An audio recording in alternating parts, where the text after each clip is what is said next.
the Love Drum industry. Today we're going to talk about the Golden Wheels and Young and the Restless. Young and Restless. On the Young and Restless today, Sharon and Phyllis continued their talk, trying to sort things out after being captured and for about a week.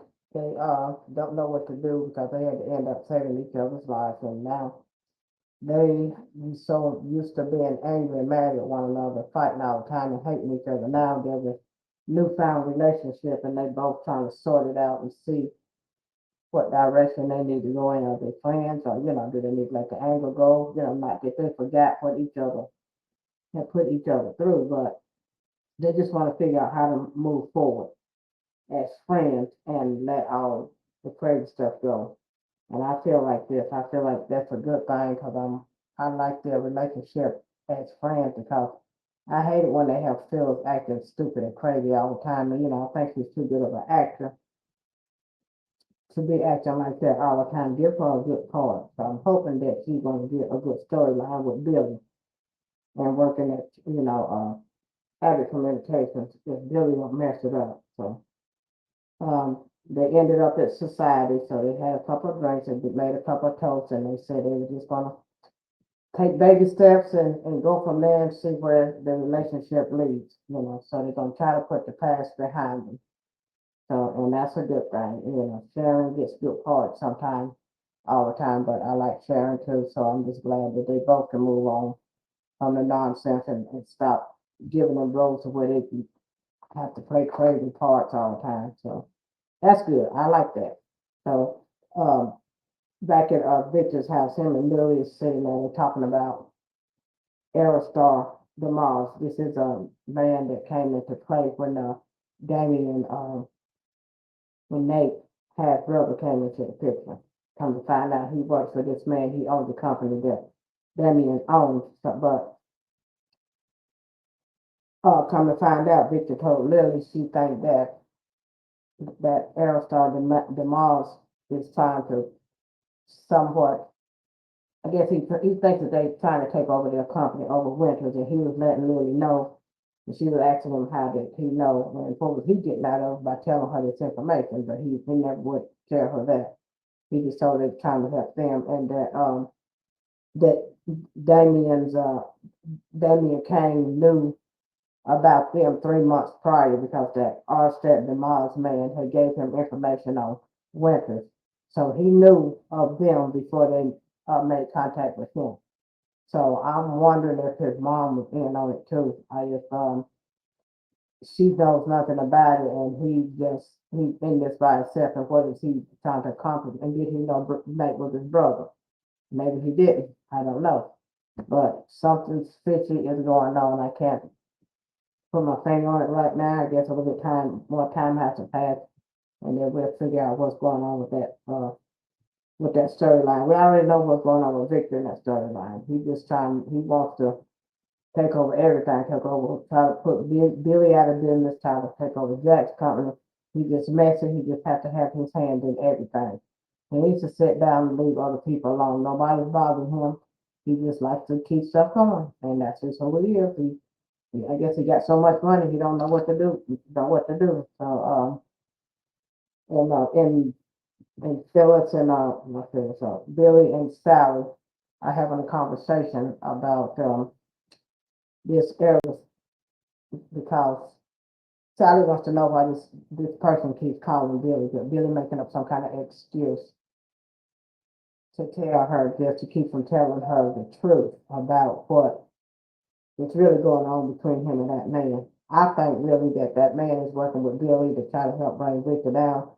And he told that man, he called that man later after him and Sally got through talking. He told Sally there was nothing going on. The man probably called him by mistake, which she didn't believe him, but he never did give her anything to go on as far as that man.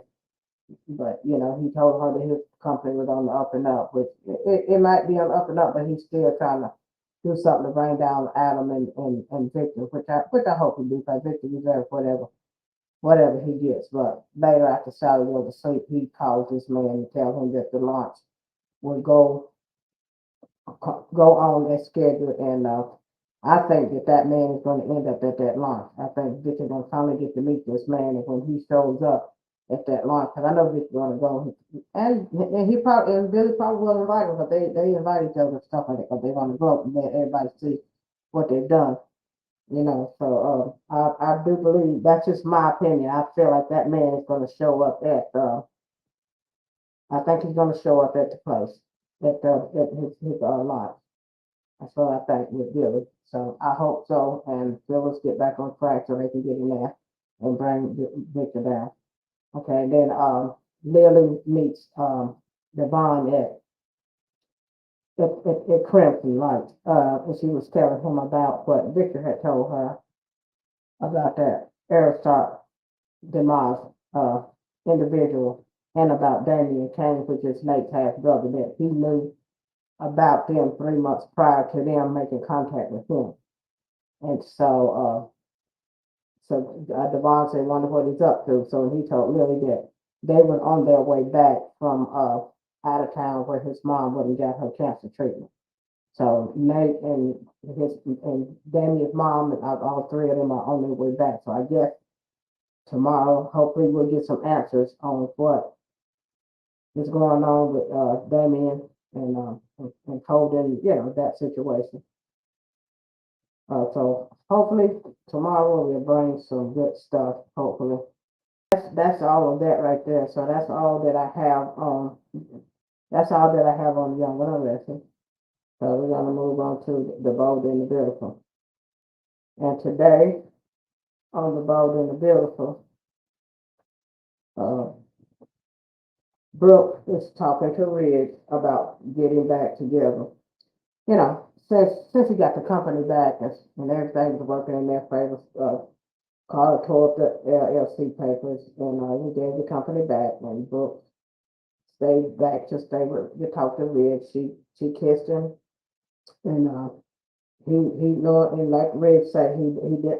Ridge don't say anything. He just stands there and he's staring. He's look. Brooke's doing most of the talking. Okay, and as they're talking, Brooke walks up close to him, and guess she's gonna kiss him again. And she told him she wanted him to come home. They need to stop this and get back together. He didn't say nothing. He stayed there looking. So Taylor walks in, and Brooke looked like she's about to try to kiss Rick again. And so Taylor comes in, and and then she starts saying what she normally say. Actually, they hung Ridge together, and so Brooke tells Ridge, you can't have both of us, so you got to make a decision. Once again, Ridge just stands there and looks. I'm not saying nothing, so maybe tomorrow we'll find out if he's going to choose. Which I don't see him choosing because he's got that smirk on his face. He's just sitting there looking crazy like he always do. He knows he wants Brooke, but I don't know why Brooke wants him. Me personally, I don't even care about that mess no more because it's a mess. It's been going on too long forever. Nobody even cares about it anymore. So I don't care what they do, who you end up with, but I hope Brooke just stay away from her. I don't even know why she want that nasty. Gotta go to Bill or somebody. Somebody needs to straighten Bill out. Yeah, Bill needs to be straightened out.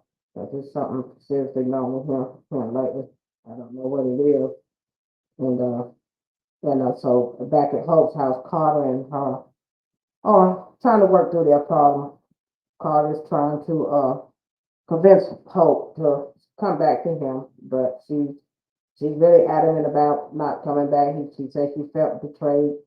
He chose the Follisters over her, and I can't say he chose them over her. He just did the right thing because his conscience was getting to him, and obviously she had that much hate for him. She had that much hate for Steffi as much as Steffi had for her. So therefore, I understand why she feels the way that she feels, because Steffi thinks she's better than everybody. She needs to come down off a high hope, but she is. Because my opinion on that, I feel like Finn and Hope is going to get together, and that's going to be the kick in the face for Steffi. And I can't wait for him to start getting in Luna's life and bring Steffi down a peg or two, because she's doing too much.